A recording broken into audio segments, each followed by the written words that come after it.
Hello friends, आप सभी का स्वागत है आज की क्लास में। तो हम टॉप 50 क्वेश्चन आपके पिछली दो पार्ट में हम कंप्लीट कर चुके हैं। आज आपका रहने वाला है पार्ट 3। तो आज भी रहेंगे आपके टॉप 25 एमसीक्यू जो काफी इंपॉर्टेंट है आपके रेलवे और एसएससी जैसे एग्जाम में सीधे आपको देखने को मिलते हैं।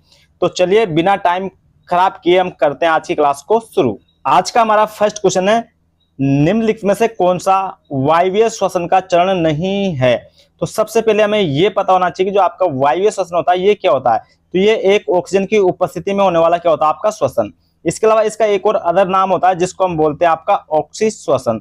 तो ऑक्सी श्वसन का मतलब भी यही होता है कि जो ऑक्सीजन की उपस्थिति में हो। तो ऑक्सीजन की उपस्थिति में कौन सा नहीं होता, तो वो नहीं होता हमारा फर्मेंटेशन, यानी जिसको बोलते हैं किण्वन। तो ऑप्शन बी क्या हो जाएगा आपका बिल्कुल सही जवाब। क्योंकि जो आपका किण्वन होता है ये किस प्रकार का श्वसन होता है, तो ये होता है आपका अवायवीय श्वसन। यानी कि अवायवीय श्वसन एक ऐसा श्वसन होता है जो ऑक्सीजन की अनुपस्थिति में होता है, वहां पर ऑक्सीजन की कोई आवश्यकता नहीं होती। या इस अवायवीय श्वसन को बोलते हैं हम फ्रेंड्स आपका अनोक्सी श्वसन। तो ये सभी नाम नोट करने, क्योंकि कोई सा भी नाम आपको एग्जाम में देखने को मिल सकता है। तो ये अनोक्सी श्वसन या फिर अवायवीय श्वसन एक ही बात होती है जो ऑक्सीजन की अनुपस्थिति में होता है। तो ये कौन सी प्रोसेस होती है आपकी किण्वन की, जो किस्म होती है आपकी अवायवीय में। तो इसका मतलब ये आपका वायवीय श्वसन का क्या नहीं है आपका चरण। बाकी जो आपका यहाँ पर ग्लाइकोलाइसिस है ये भी आपका वायवीय श्वसन का क्या होता है फ्रेंड्स आपका चरण होता है। अगर हम बात करें आपका क्रेब्स साइकिल की तो ये भी होता है। जो आपका एटीएस होता है इलेक्ट्रॉन परिवहन श्रृंखला, ये भी किसका आपका चरण होता है, तो ये भी होता है आपका वायवीय श्वसन का, यानी कि एरोबिक रेस्पिरेशन का चरण। एटीएस में अंतिम इलेक्ट्रॉन स्वीकर्ता कौन है। जो आपका एटीएस होता है जिसको हम बोलते हैं आपका इलेक्ट्रॉन ट्रांसपोर्ट सिस्टम, तो वो कौन है आपका, तो वो होता है हमारा ऑक्सीजन। यानी कि ऑप्शन सी क्या होगा बिल्कुल करेक्ट आंसर।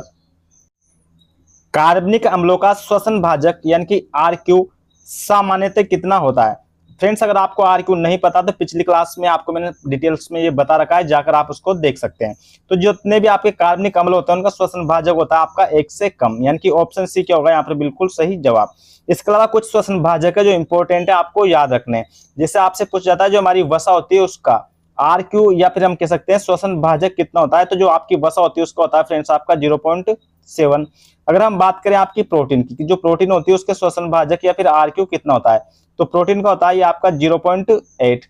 इसके अलावा अगर हम बात करें आपका कार्बोहाइड्रेट की, तो जो कार्बोहाइड्रेट होती है इसका क्या होता है आपका इनसे दोनों से ज्यादा होता है, यानी इसका लगभग कितना होता है आपका 1 होता है। अगर हम इन तीनों को मिला दें या फिर आपसे पूछ ले जो आपका मिक्स श्वसन भाजक होता है, मिक्स का मतलब होता है सभी पोषक आहार का, तो वो होता है आपका फ्रेंड्स 0.85। तो पूरे की पूरे पॉइंट हमारी एग्जाम की दृष्टि से इंपॉर्टेंट है, आप सभी को नोट करेंगे।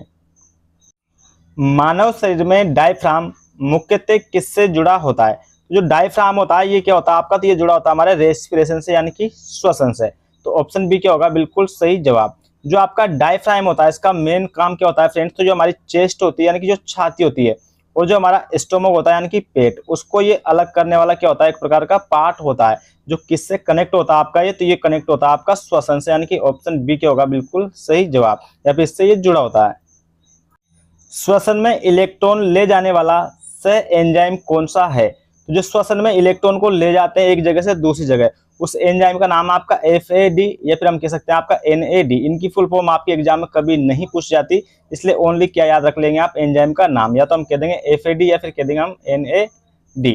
और इनका निर्माण करता कौन है, तो ये मैंने पिछली क्लास में बताया था कि जो हमारे विटामिन होते हैं जिनको हम बोलते हैं आपका कॉम्प्लेक्स विटामिन, जैसे कि जितने भी आपके विटामिन बी होते हैं, जैसे कि बी आपका 2 ऐसे लेकर आपका B12 तक, ये सभी एंजाइम इनका क्या करते हैं आपका फॉर्मेशन यानी कि निर्माण। निम्न में से कौन सी प्रक्रिया द्विचयी यानी कि एम्फियोबोलिक है। काफी इंपॉर्टेंट क्वेश्चन है, तो यहाँ पर बिल्कुल सही जवाब होगा क्रेब्स चक्र, यानी कि ऑप्शन सी क्या होगा आपका सही जवाब। जो आपका क्रेब्स साइकिल होता है ये आपकी क्या होती है एक प्रकार से द्विचयी क्रिया होती है। अब द्विचयी क्रिया का मतलब होता है कि जिसमें आपकी वायवीय है या हम कह सकते हैं आपका अनोक्सी श्वसन भी आपका होता हो, सॉरी आपका ऑक्सी श्वसन यानी कि ऑक्सीजन की उपस्थिति में होने वाला, और जो आपका अवायवीय श्वसन होता है जिसको हम बोलते हैं आपका अनोक्सी श्वसन, जो आपकी ऑक्सीजन की अनुपस्थिति में होता है। तो जो दोनों टाइप का आपका श्वसन हो जिसमें आपका वायवीय भी हो और आपका अवायवीय भी हो, उस क्रिया को हम क्या बोलते हैं आपका द्विचयी क्रिया। तो वो कौन सी होती है हमारी क्रेब्स चक्र होता है, यानी कि आपका क्रेब्स साइकिल होता है। श्वसन के लिए रक्त का आदर्श पीएच कितना होता है, तो सभी जानते हो ये कितना होता है लगभग आपका 7.4। तो ऑप्शन सी क्या होगा आपका बिल्कुल सही जवाब। जो किस नेचर का होता है तो हम जानते हैं सभी कि ये होता है आपका क्षारीय प्रकृति का। श्वसन के दौरान कौन सी गैस सबसे तेजी से विसरित होती है? जो सबसे तेजी से होती है वो होती है हमारी CO2 गैस, यानी कि ऑप्शन ए क्या होगा बिल्कुल सही जवाब। ग्लाइकोलाइसिस और क्रेब्स चक्र के बीच संयोजक क्या है? संयोजक का मतलब होता है आपका जोड़ने वाला, तो वो होता है हमारा एसिटाइल, यानी कि ऑप्शन ए क्या होगा बिल्कुल सही जवाब। ETS में ऊर्जा किस रूप में निकलती है? तो जो हमारा ETS होता है जिसको हम बोलते हैं आपका इलेक्ट्रॉन ट्रांसपोर्ट सिस्टम, उसमें आपकी एक तो ATP की फॉर्म में भी निकलती है और हीट के रूप में भी निकलती है। इसका मतलब हमारा ऑप्शन सी क्या हो जाएगा बिल्कुल सही जवाब, यानी कि आपका ए और बी दोनों। किस श्वसन सबस्ट्रेट का RQ मान 1 से कम होता है? अभी सभी मैंने आपको RQ मान नोट करवाए थे।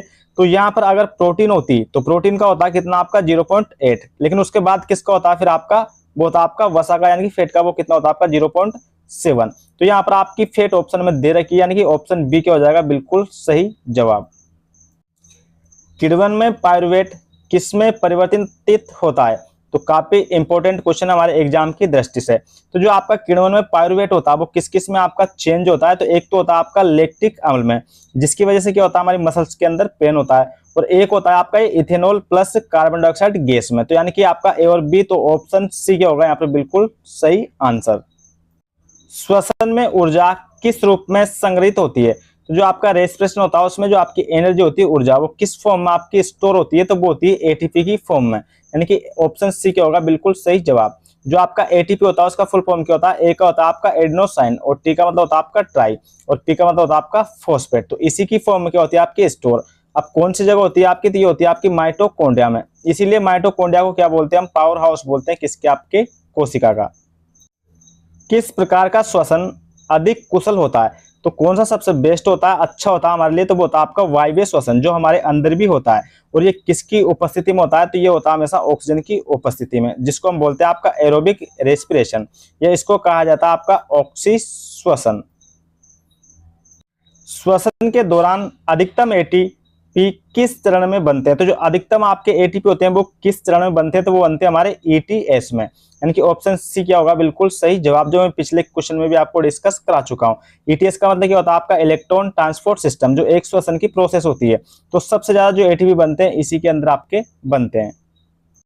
मस्तिष्क का कौन सा भाग श्वसन की लय को नियंत्रित करता है? तो वो कौन करता है फ्रेंड्स? हमारा मेडुला ओब्लोंगाटा, या हम कह सकते हैं जो आपका रेस्पिरेटरी सिस्टम होता है उसमें जो आपकी श्वसन दर होती है उसको कंट्रोल करने वाला भी कौन होता है? हमारा मेडुला ओब्लोंगाटा ही होता है, जो हमारे ब्रेन का, यानी कि हमारे दिमाग का क्या होता है आपका एक पार्ट होता है। इसके अलावा जितनी भी हमारी अनैच्छिक क्रिया होती है उसको भी कंट्रोल करने का काम कौन करता है आपका? तो वो करता है आपका मेडुला ओब्लोंगाटा। क्योंकि जो आपकी श्वसन होती है, यानी कि जो हम सांस लेने की प्रोसेस होती है, वो क्या होती है? अनैच्छिक, यानी कि हमारी इच्छा के अनुसार नहीं होती, वो उस पर हमारा कोई कंट्रोल नहीं होता है। ग्लूकोज का RQ कितना होता है? तो जो आपका रेस्पिरेटरी क्वोशिएंट होता है, ये ग्लूकोज का कितना होता है? तो मैंने बताया था कार्बोहाइड्रेट कितना होता है आपका 1, तो ग्लूकोज का भी कितना होगा आपका? क्योंकि ग्लूकोज क्या है? एक टाइप की कार्बोहाइड्रेट, तो यानी कि ऑप्शन डी क्या हो जाएगा बिल्कुल सही जवाब। और जो आपका ऑप्शन ए में दे रखा आपको 0.7, तो ये किसका RQ होता है? तो ये होता है हमारी वसा का। जो ऑप्शन बी में दे रखा आपको 0.8, तो ये किसका होता है आपकी? तो ये होता है हमारी प्रोटीन का। और जो आपका 0.9 होता है ये किसी का भी नहीं होता। इष्ट के अवायवीय श्वसन में कितने ATP बनते हैं? तो जो अवायवीय श्वसन होता है जो ऑक्सीजन की अनुपस्थिति में होता है उसमें कितने ATP बनते हैं? तो इसमें बनते हैं आपके 2 ATP अणु, इसलिए ऑप्शन ए क्या होगा बिल्कुल सही जवाब। हीमोग्लोबिन से ऑक्सीजन के जुड़ने के लिए कौन सा आयन आवश्यक है? तो कौन सा आयन होता है? वो होता है हमारा आयरन, जिसको हम बोलते हैं आपका Fe, यानी कि ऑप्शन बी क्या होगा बिल्कुल सही जवाब। कौन सी प्रक्रिया ऑक्सीजन का उपभोग करती है पर ATP नहीं बनाती? जैसे कि हमारे अंदर क्या होता है, हम ऑक्सीजन का उपयोग करते हैं और हमारे अंदर क्या बनती है? उससे ग्लूकोज का ब्रेक डाउन करके ATP बनती है।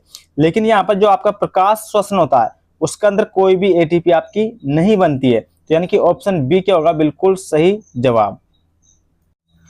एक ग्लूकोज से वायवीय श्वसन में कुल कितने NADH बनते हैं? तो कुल कितने बनते हैं आपके? ये तो ये बनते हैं आपके 10, यानी कि ऑप्शन बी सही होगा। अगर आपसे पूछा गया होता कि ATP कितने बनते हैं, तो ATP कितने बनते हैं आपके? वो बनते हैं आपके 38, यानी कि 38 अणु। तो आज की क्लास आपकी खत्म हो चुकी है। टॉप 25 क्वेश्चन हम कंप्लीट कर चुके हैं। अगर आपको क्लास अच्छी लगी तो हमारे वीडियो को लाइक जरूर करें और अगर हमारे चैनल पर नए हैं तो चैनल को सब्सक्राइब करके बेल आइकन को प्रेस जरूर कर दें, ताकि हमारी क्लास का नोटिफिकेशन सबसे पहले आपको मिल सके। और आपका रिवाइज कैसा चल रहा है हमारी क्लास के माध्यम से, ये भी हमें कमेंट बॉक्स में कमेंट करके आप जरूर बताएं। थैंक यू, मिलते हैं नेक्स्ट क्लास में, तब तक स्वस्थ रहो, मस्त रहो। जय हिंद, जय भारत।